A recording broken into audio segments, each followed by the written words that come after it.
எதுக்கு தூக்கிட்டு போறீங்க? அதுக்கு ஒரு சத்தம் அடிக்கா? ஐயோ ரொம்ப அநியாயமா இருக்கு. புடிங்க. ஐயோ. ஆத்துக்கு பக்கத்துல என் பேர்ல 15 ஏக்கர் ரெஜிஸ்டர் பண்ணிருக்கா. சார் நான் ஒரு பொதுமக்களோட தொண்டை. என் மேல இருக்கிற பகையை தீக்கிறதுக்கும் என் மேல பழிய போடுறதுக்கும் நீங்க செஞ்ச சதி சார் இது. இந்த மாதிரி வளவளன்னு பேசுறதெல்லாம் உன் ஊரோட வச்சுக்கோ. இங்க வேண்டாம். இது கேம்ப்.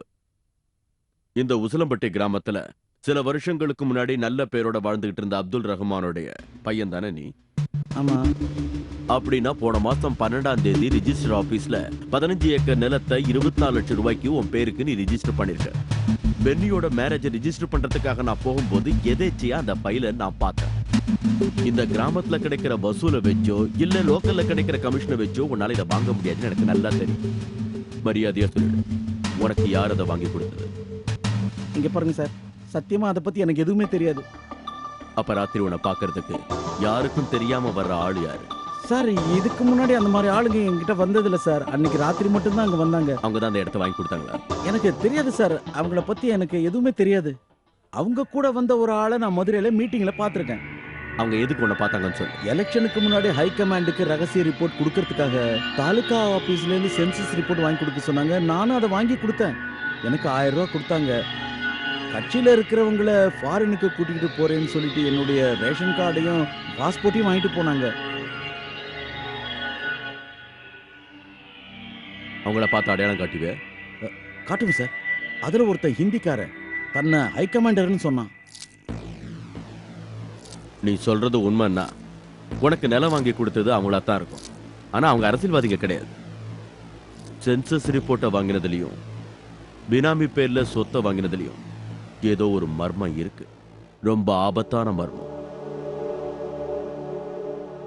அன்னைக்கு குளத்து மீன்கள் செத்து போனது விஷம் கலந்ததுனால அல்ல. டெஸ்ட் ரிப்போர்ட் படி குளத்துல இருக்கிற தண்ணியில கலந்திருந்தது சைனைட்னு தெரிய வந்திருக்கு. My God. ஊர்க்காரங்களை பயமுறுத்த வேண்டாம் தான் இதை நான் யார்கிட்டையும் சொல்லல. அது மட்டும் இல்ல, இதை நடத்தினது யாரு, இதுக்கு பின்னாடி யார் இருக்காங்க எல்லாம் எனக்கு தெரியாதுல்ல. என்ன சார் இது? உடனே இதை நீங்க கண்டுபிடிங்க.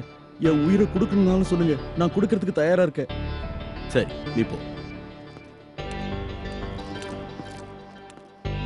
எனக்கு என்னமோ இதுக்கு பின்னாடி ஒரு பெரிய கேங்கே செயல்படுற மாதிரி தோணுது. இருந்தாலும் சார், புள்ளி ஆம்டா இங்க ஒரு பட்டாளம் இருக்குன்னு தெரிஞ்சு அவங்க இங்க வருவாங்களா? ஸ்ட்ரைட்டா அவங்க அட்டாக் பண்ண மாட்டாங்க. ஆனா தாக்குவாங்கன்னு எனக்கு நல்லா தெரியுது.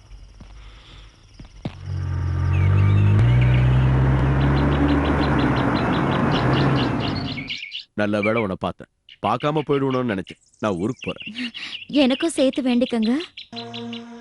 மலைக்கு போயிட்டு திரும்ப வரும்போது என் கூட அம்மாவும் வருவான். உன்னை பார்க்கணும்னு சொன்னாங்க. வர.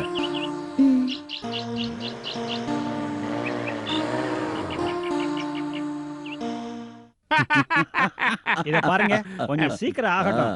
யாராவது பார்த்தாங்கன்னா ஏன் வேலை முடிஞ்சிடும். பார்த்தா என்னடா, கார்ல நானும் ஐயாவும் இருக்கோன்னு சொல்லு. இந்த ஐயாவை யாருன்னு நினைச்ச? சரி சரி போட. நாம ஏதோ விஷயம் பேசிட்டு இருந்தோமே.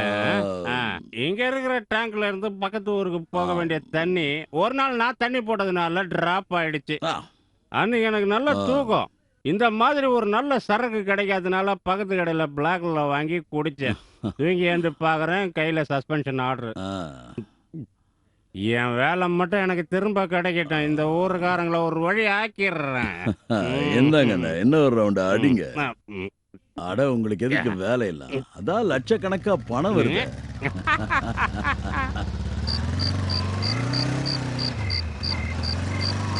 யோ இங்க வாயா. சரக்கு இருக்கா? சரக்கா? என்ன சரக்கு? அதெல்லாம் விற்கிறதெல்லாம் எப்போது நிறுத்திட்டேன். பயப்படாத, ஒன்று மிரட்டுறதுக்காக வரல. என்ன உருட்டுறதுக்காக வந்தா போய் தொலை. என்ன? இல்லை சார், கொஞ்சம் முன்னாடியே சொல்லியிருக்கணும். இருந்த ஒரு பாட்டிலே நானே குடிச்சு தீர்த்துட்டேன். நான் சச் போல்தா ஹே. கல்மே கொண்டு வரேன், சீக்கிரமா போங்க. ஹலோ. எஸ். ஒன்னும் இல்லடா, இந்த ஊருக்கு கிடைச்சிருக்கிற புது மருமகனை கூப்பிட்டேன். பட்டாளத்துக்காரன்ல. மருமகன் சாருக்கு குடிக்கிறதுக்கு கொடுக்காம இந்த ஊர்ல யாரும் குடிக்க கூடாது. என்னையும் சேர்த்து தான். வாங்க சார். வாங்க சார். ஆத்துக்கு பக்கத்துல டேபிள் சேர போட்டு சைட் டிஷோட பிரமாதமா தண்ணி அடிக்கலாம். எந்த ஸ்டார் ஹோட்டல்ல இந்த வசதி கிடைக்காது. வாங்க வாங்க.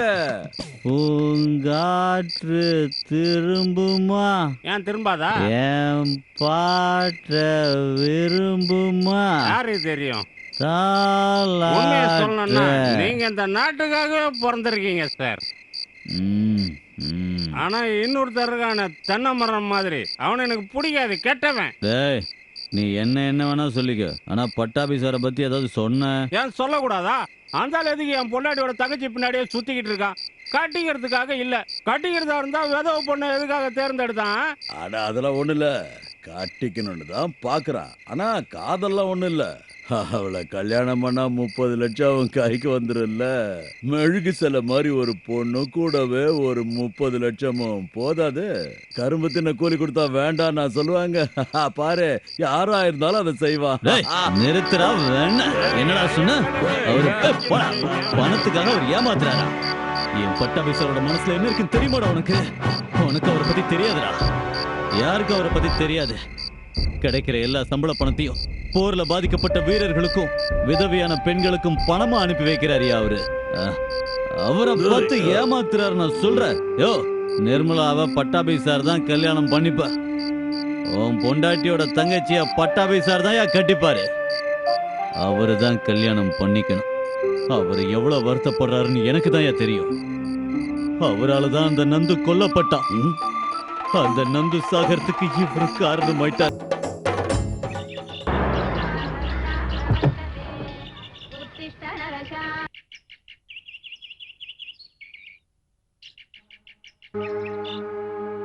என்ன பிரச்சனை? சார் கர்னல் கேம்புக்கு வந்திருக்காரு, உங்களை கூட்டிட்டு வர சொன்னார். பென்னி இல்லையா? பென்னி சாரோட அப்பாவுக்கு உடம்பு சரியில்லைன்னு டெலகிராம் வந்ததுனால அவர் போயிட்டார்.